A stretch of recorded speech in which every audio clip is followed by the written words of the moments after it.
Hello guys, आज के video में हम लोग चलते हैं 2 मार्क्स का VVI point question answer 2 marks का। तो हम लोग चलते हैं 2 मार्क्स का वीवीआई क्वेश्चन। तो चलिए चलते हैं 2 मार्क्स का वीवीआई क्वेश्चन।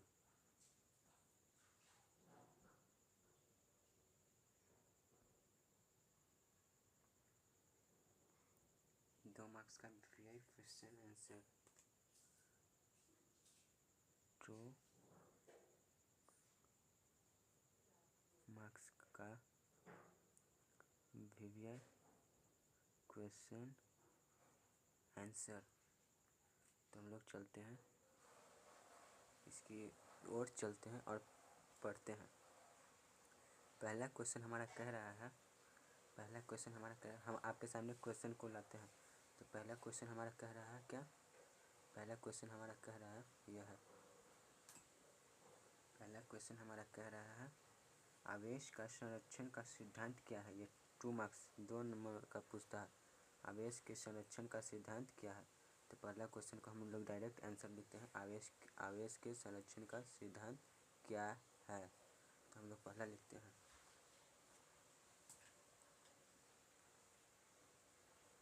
हम लोग कैसे लिखेंगे? बिहार बोर्ड के कॉपी में पहला नंबर क्वेश्चन को दे देंगे और उत्तर लिखेंगे। उत्तर में हमसे क्या पूछा? उत्तर में हमसे पूछा आवेश का संरक्षण का सिद्धांत क्या है। तो हम लोग लिखेंगे आवेश के संरक्षण का सिद्धांत। हम पहले यहाँ पे लिखेंगे, क्या लिखेंगे? आवेश के संरक्षण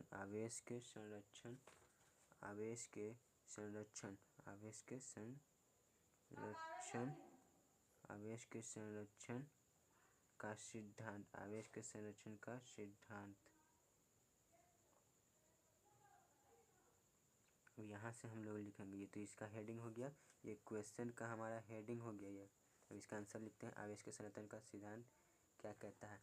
तो हम लोग लिखेंगे इस सिद्धांत के अनुसार, इस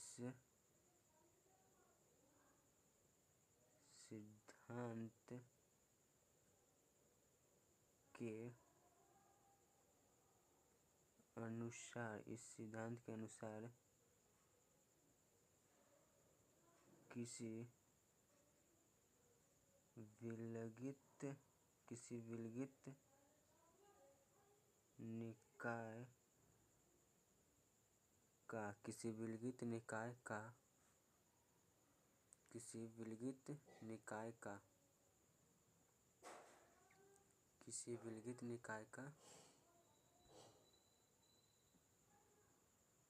विलगित निकाय का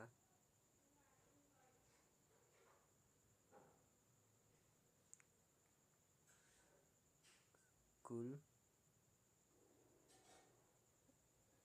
आवेश संरक्षित होता है। किसी विलगित निकाय का कुल आवेश संरक्षित होता है। और हम इसमें लिख सकते हैं पैराग्राफ चेंज करके, आवेश को ना ही नष्ट किया जाता है और ना ही उत्पन्न किया जाता है, इसका सिर्फ एक निकाय से दूसरे निकाय में स्थानांतरण होता है। तो हम लिखते हैं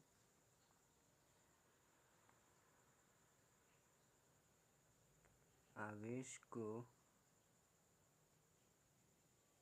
ना ही नष्ट किया जा सकता है और ना ही उत्पन्न किया जाता है या जा सकता है। इसका केवल एक निकाय से दूसरे निकाय में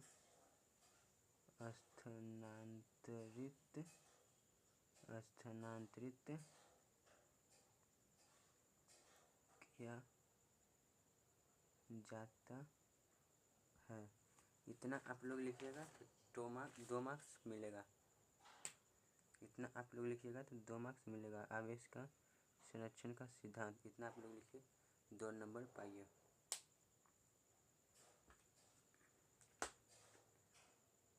और ये ऐसा क्वेश्चन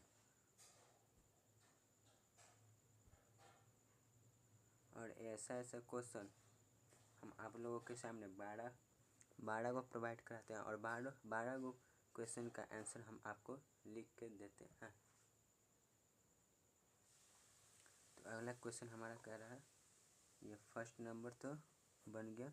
अगला क्वेश्चन कह रहा है आवेश के आयतन घनत्व की परिभाषा दें एवं इसका एसआई मात्रक लिखें। आवेश के आयतन घनत्व की परिभाषा दें एवं इसका एसआई मात्रक लिखें। तो हम लोग दूसरे क्वेश्चन की ओर चलते हैं। तो दूसरा नंबर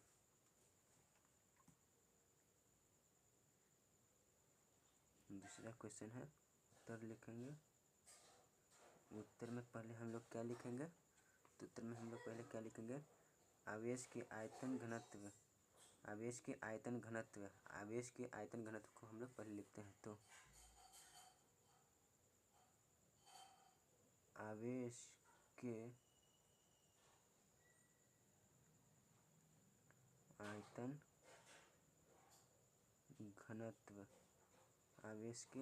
घनत्व, इसमें हम लिखते हैं प्रति एकांक आयतन की मात्रा को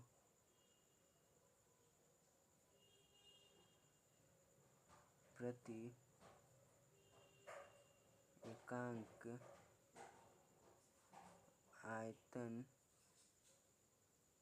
एकांक आयतन की मात्रा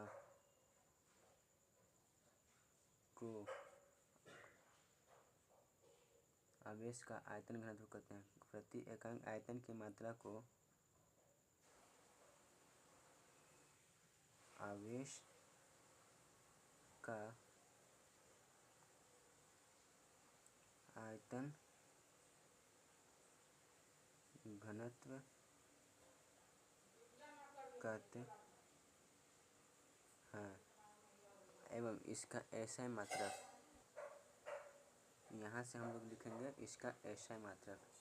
क्यों? क्योंकि हमको क्वेश्चन में दिया है एवं इसका एसआई मात्रक लिखें। तो हम यहाँ से पॉइंट दे के लिख सकते हैं इसका एसआई मात्रक कूलम पर मीटर क्यूब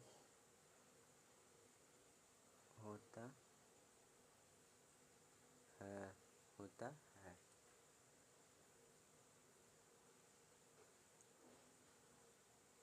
और इसे हम लोग होता है और इसे रो द्वारा सूचित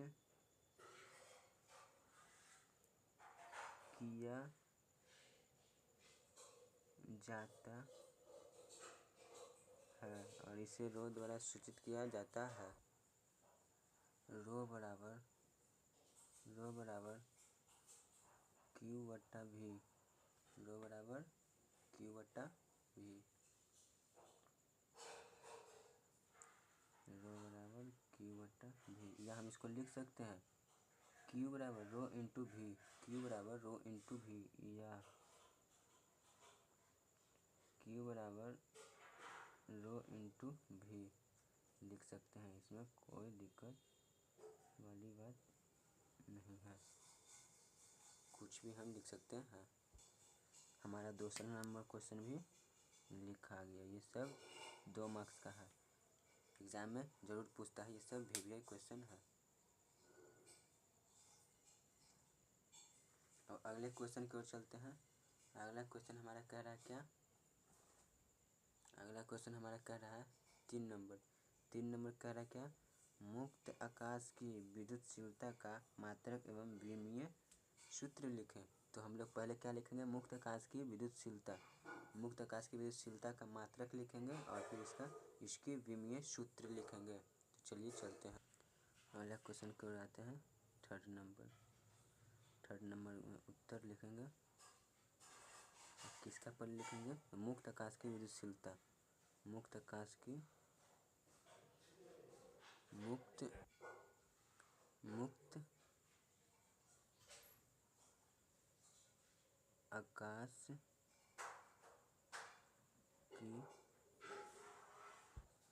आकाश की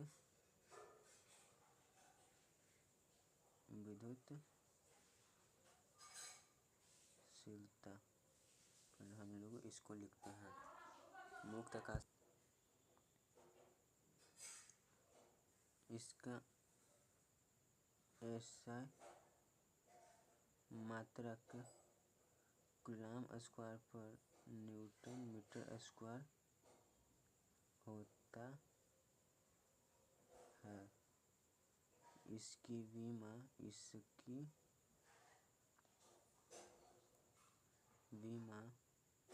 एम इनवर्स है। इसकी विमा एम इनवर्स L-3 T के पावर 4 V स्क्वायर होता है।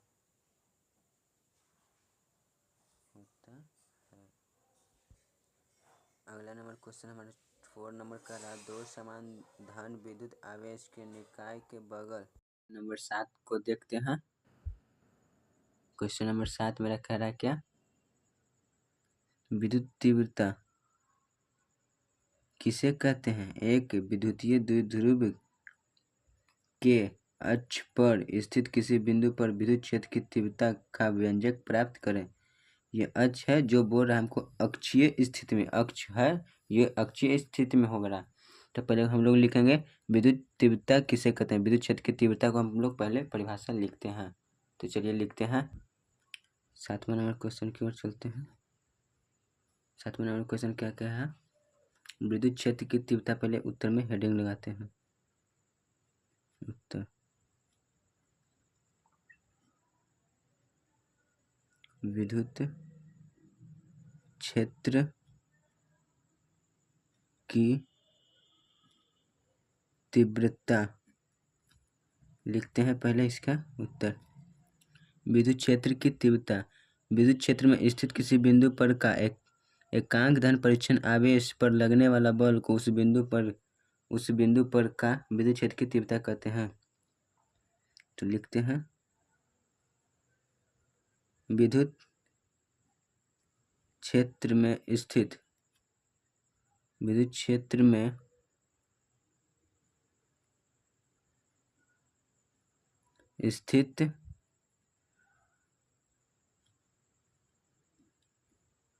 किसी बिंदु पर का एकांक धन परीक्षण आवेश पर लगने वाला बल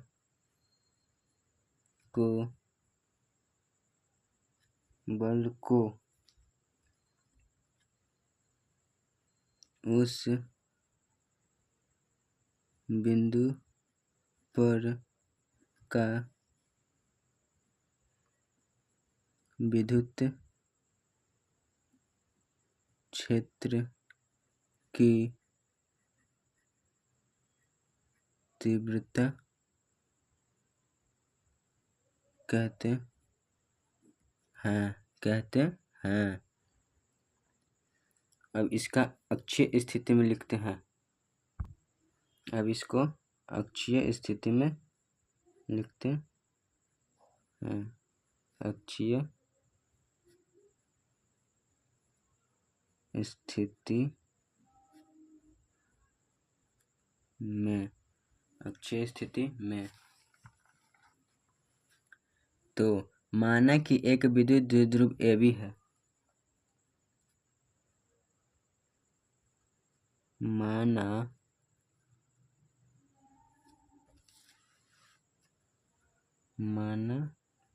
कि एक विद्युत द्विध्रुव AB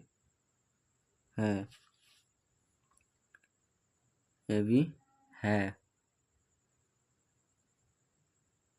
इसके मध्य बिंदु O से स्मॉल r दूरी पर लगने वाला बल, दूरी पर इसके अक्षीय स्थिति में दूरी पर इसके अक्षीय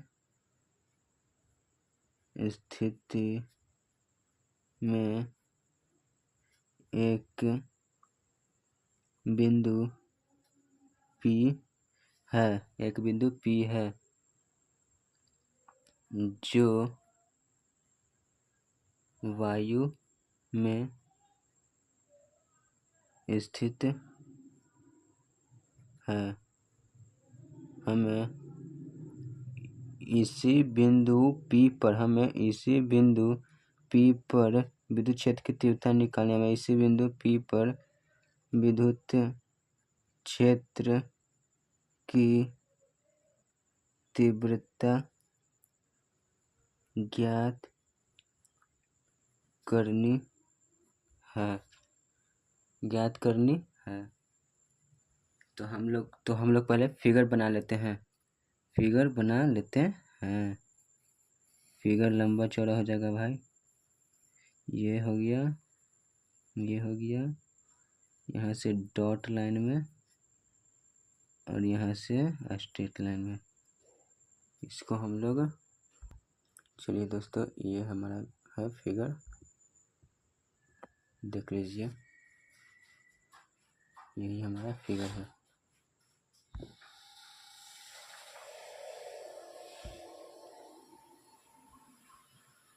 तो अब हम लोग फिगर की ओर काम करते हैं।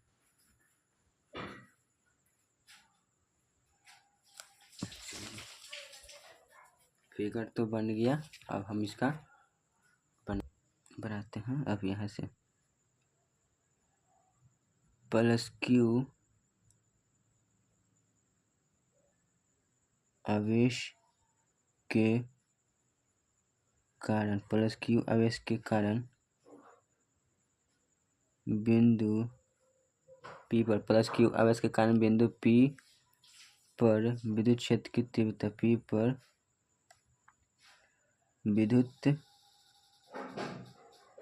क्षेत्र की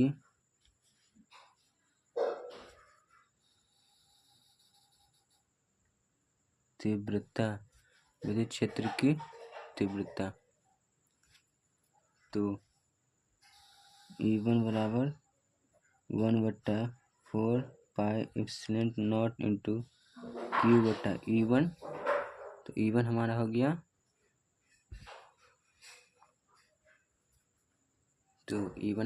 क्या?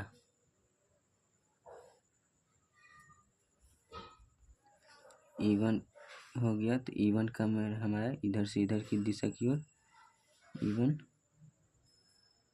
माइनस वाला होगा। यहाँ से यहाँ तक की दिशा का माइनस वाला होगा हमारा, तो R माइनस L का होल स्क्वायर और माइनस Q आवेश के कारण बिंदु P पर विद्युत क्षेत्र की तीव्रता तीव्रता, तो E2 हो जाएगा। E2 बराबर 1/4 पाई इंटू Q बट्टा R प्लस L का होल स्क्वायर हो जाएगा। तो हम यहाँ पे अब लिख चुकी अतः बिंदु P पर परिणामी विद्युत क्षेत्र की तीव्रता E बराबर E1, यहाँ पे माइनस होगा, -E2, क्यों? क्योंकि ये दोनों विपरीत दिशा में, इसका इधर की दिशा, इसका इधर की दिशा है, तो विपरीत दिशा में होगा। तो E बराबर E1 का मान यहाँ से और E2 का मान यहाँ से 1/4 पाई इंटू Q बट्टा R minus L square minus 1/4 pi into Q बट्टा R प्लस L स्क्वायर। इतना से इतना E2 का मान और इतना से इतना E1 का मान, तो हम दोनों में कॉमन लेंगे Q और बट्टा में 4 पाई और 4 पाई, तो E बराबर Q बट्टा 4 पाई कॉमन और बट्टा में R minus L square minus 1/R plus L square.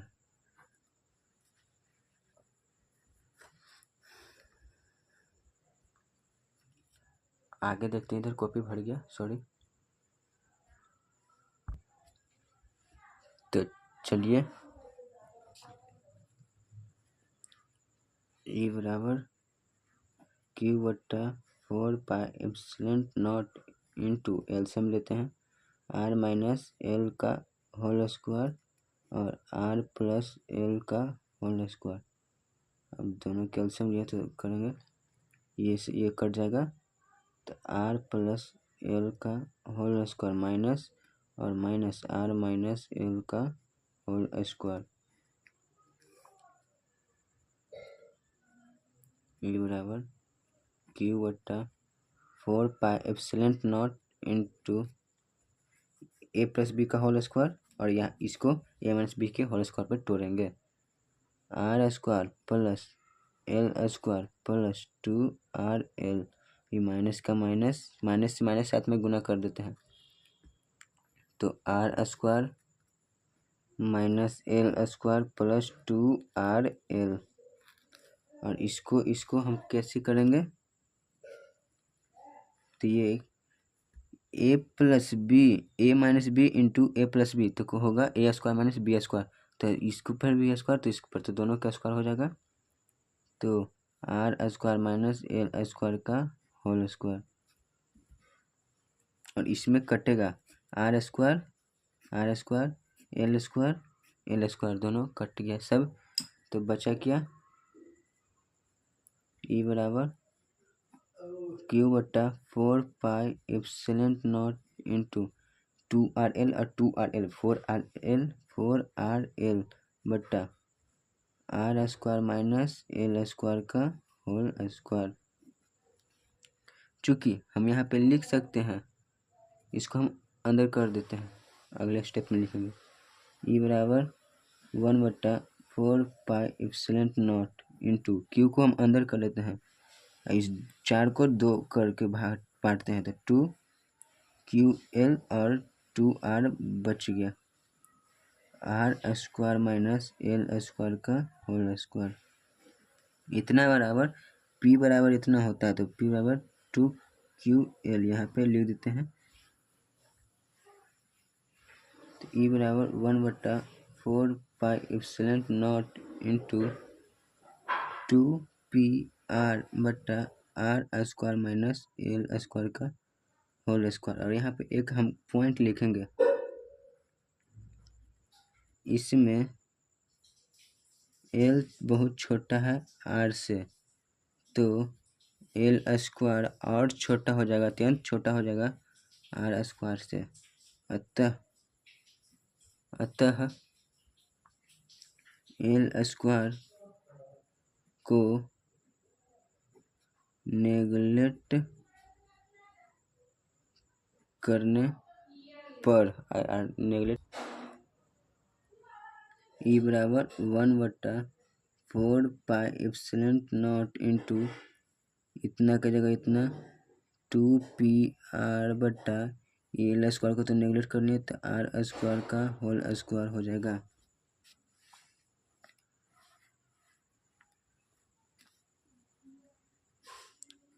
ई बराबर 1/4 पाई इंटू 2 पी आर के पावर 8 था, आर के पावर 4 और 4 को आर के में आर से आर कट गया, आर के पावर 3 में। ई बराबर 1/4 पाई इंटू 2p/r³ हमारा यही आंसर हो गया,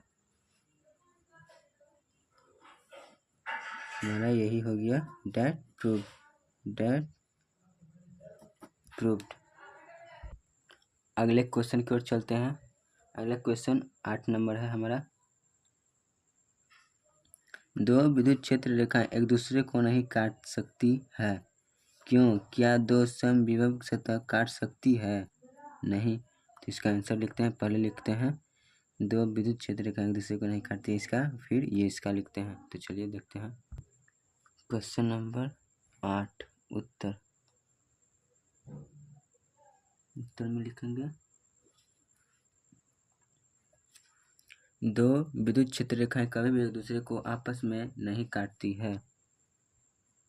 दो विद्युत क्षेत्र रेखाएं कभी भी एक दूसरे को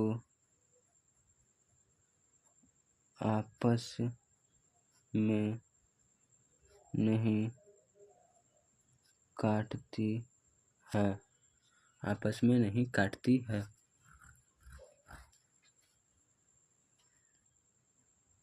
क्योंकि अगर ये रेखाएं आपस में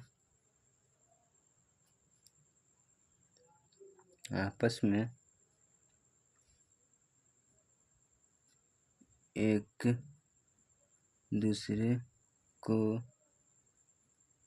काटेगी तो हमें उस कटान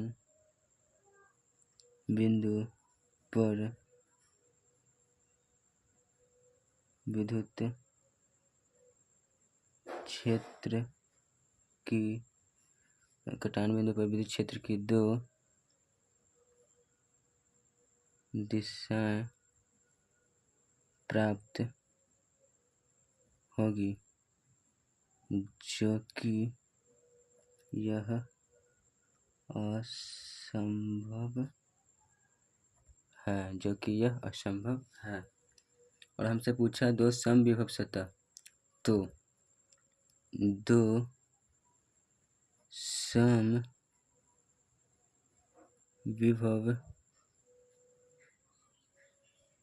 सतह भी कभी भी एक दूसरे को आपस में नहीं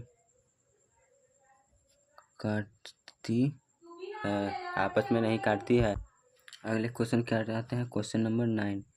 स्थिर वैद्युत परीक्षण क्या है? इसके एक जीवन उपयोगी उपयोग लिखें। तो चलिए चलते हैं। क्वेश्चन नंबर 9 उत्तर।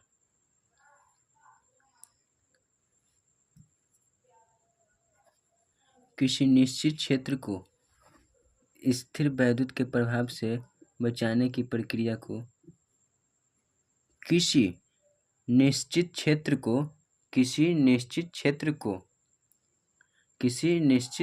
को स्थिर वैद्युत के प्रभाव से बचाने की प्रक्रिया को स्थिर वैद्युत परिरक्षण कहते हैं।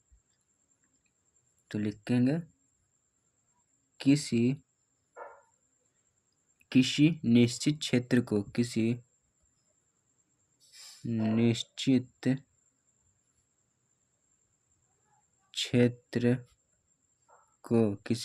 क्षेत्र को स्थिर वैद्युत के प्रभाव से बचाने की प्रक्रिया को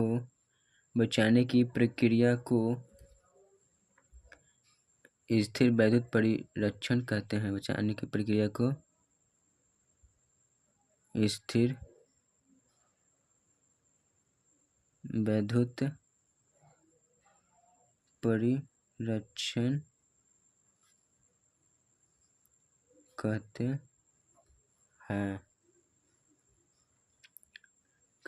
हैं। इसके एक जीवन उपयोग, इसका उपयोग लिखना है। तो इसके एक जीवनोपयोगी उपयोग,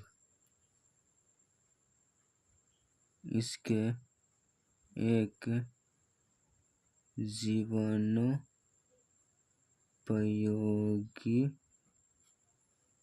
उपयोग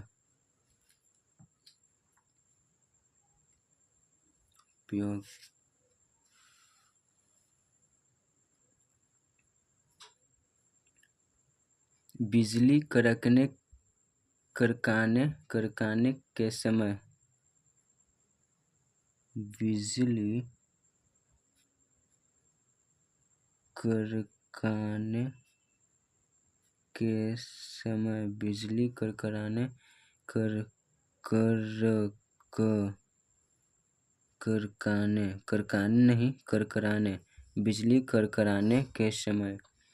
बिजली कड़काने के समय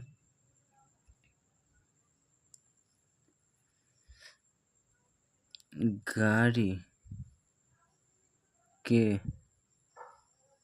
अंदर या घर के अंदर जाना चाहिए।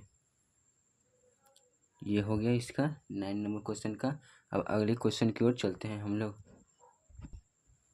अगला क्वेश्चन हमारा कह रहा है क्या, ये तो हो गया, ये भी हो गया। अगला क्वेश्चन हमारा कह रहा है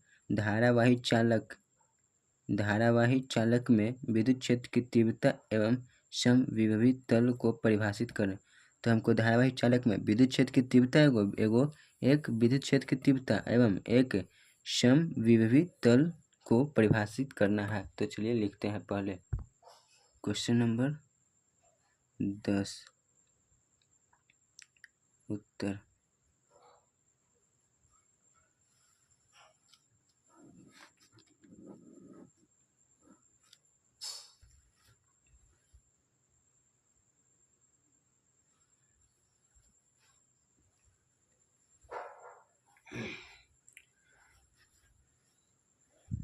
विद्युत क्षेत्र की तीव्रता, विद्युत क्षेत्र की तीव्रता, विद्युत क्षेत्र की तीव्रता, विद्युत क्षेत्र की, इसका आंसर लिखेंगे विद्युत क्षेत्र में स्थित किसी बिंदु पर विद्युत विद्युत क्षेत्र में स्थित किसी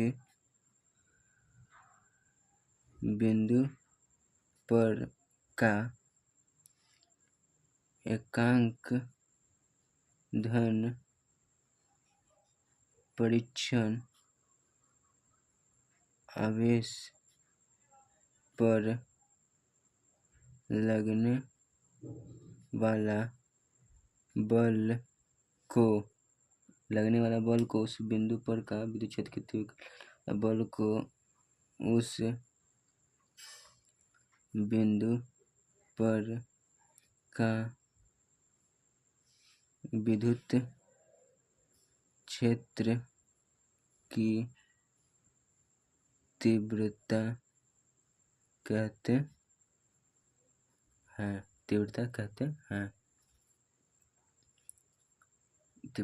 हैं। इसे ई से सूचित किया जाता है। ई बराबर इतना, ई बराबर सदिश F बटा क्यू नॉट होता है। इसका ऐसा मात्रक न्यूटन कूलम होता है।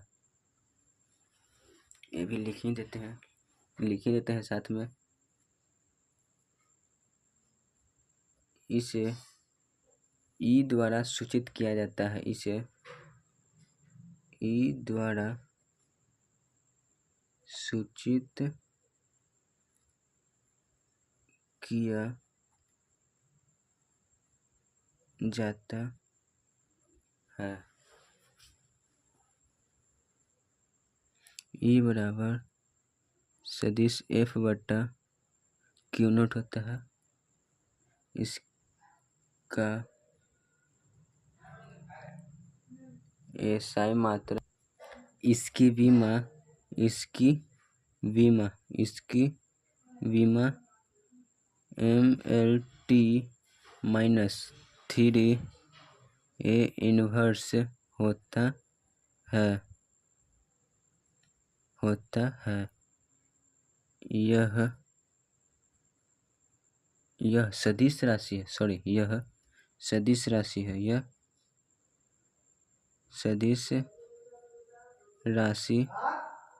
यह सदिश राशि इसकी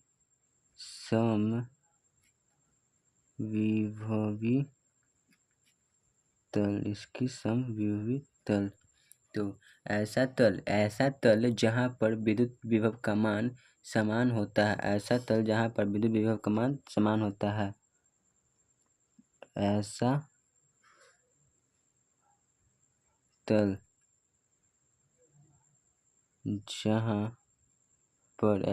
जहाँ पर विद्युत विभव का मान समान होता है। ऐसा तल जहाँ पर विद्युत विभव का मान समान होता है। तो चलिए, ये भी क्वेश्चन 10 नंबर क्वेश्चन भी हमारा सॉल्व हो गया। अब चलते हैं सेकंड लास्ट क्वेश्चन। अब हमारा 2 क्वेश्चन बच रहा है, जिसमें से सेकंड लास्ट क्वेश्चन है। सेकंड लास्ट क्वेश्चन हमारा कह रहा है, कूलॉम के नियम की सीमाएं क्या है। कूलॉम के नियम की सीमाएं क्या है। तो इसका हम लिखते हैं क्वेश्चन नंबर 11। उत्तर, कूलॉम के नियम की सीमाएं। कूलॉम नियम की सीमाएं। पहला पॉइंट,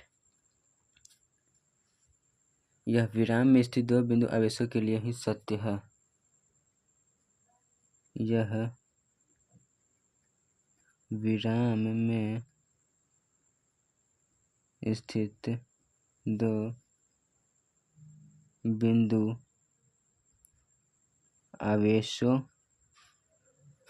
के लिए ही सत्य है। दूसरा पॉइंट, यह अधिक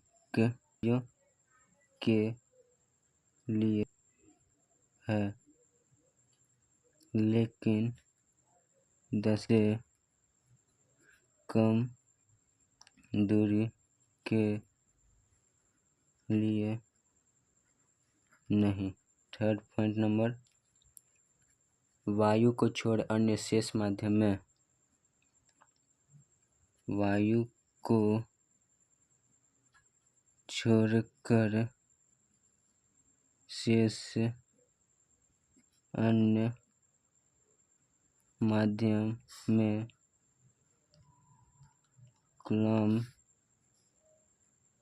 बल का मान कम होता है, कम होता है, कम होता है। 11 नंबर क्वेश्चन भी हमारा सॉल्व हो गया। अब चलते हैं लास्ट क्वेश्चन नंबर। इस 2 नंबर बिहार बोर्ड जो पूछता है 2 नंबर, ये हम लास्ट क्वेश्चन देखते हैं। इतना ही हम लोग से पूछेगा 2025 एग्जाम में। तो लास्ट क्वेश्चन हम लोग देखते हैं। लास्ट क्वेश्चन नंबर हमारा 12 नंबर है। विद्युत क्षेत्र के लिए अध्यारोपण के सिद्धांत को लिखें एवं समझाएं। चलिए चलते हैं क्वेश्चन नंबर 12। क्वेश्चन नंबर 12, अध्यारोपण का सिद्धांत। अध्यारोपण का सिद्धांत, उत्तर में अध्यारोपण का सिद्धांत, अध्यारोपण का सिद्धांत लिखते हैं। विद्युत क्षेत्र की तीव्रता का मान उस बिंदु पर, विद्युत क्षेत्र की तीव्रता का मान, विद्युत क्षेत्र की तीव्रता का मान उस बिंदु पर, उस बिंदु पर प्रत्येक बिंदु आवेश के कारण, उस बिंदु पर प्रत्येक बिंदु आवेश के कारण, प्रत्येक बिंदु आवेश के कारण तीव्रता के सदिश योग के कारण, तीव्रता के सदिश योग के तुल्य, बोले तो समान होता है। एवं समझाएं, तो समझाएं इसको हम लोग लिखते हैं एग्जाम्पल के रूप में Q1, Q2, Q3, dot dot dot dot dot अनंत तक। सदिश E, सदिश E, सदिश E, E1, E2, E3। तो हमारा फार्मूला निकल जाएगा सदिश E बराबर सदिश E1 प्लस सदिश E2 प्लस सदिश E3। हमारा यही हो गया। आज के लिए हम लोग बस इतना ही रखते हैं। जय हिंद, जय भारत। हमारा यूट्यूब चैनल सब्सक्राइब जरूर कीजिएगा।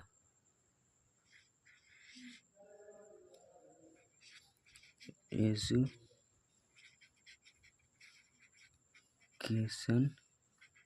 M1 सोनू। तो ठीक है, चलिए बाय, गुड नाइट।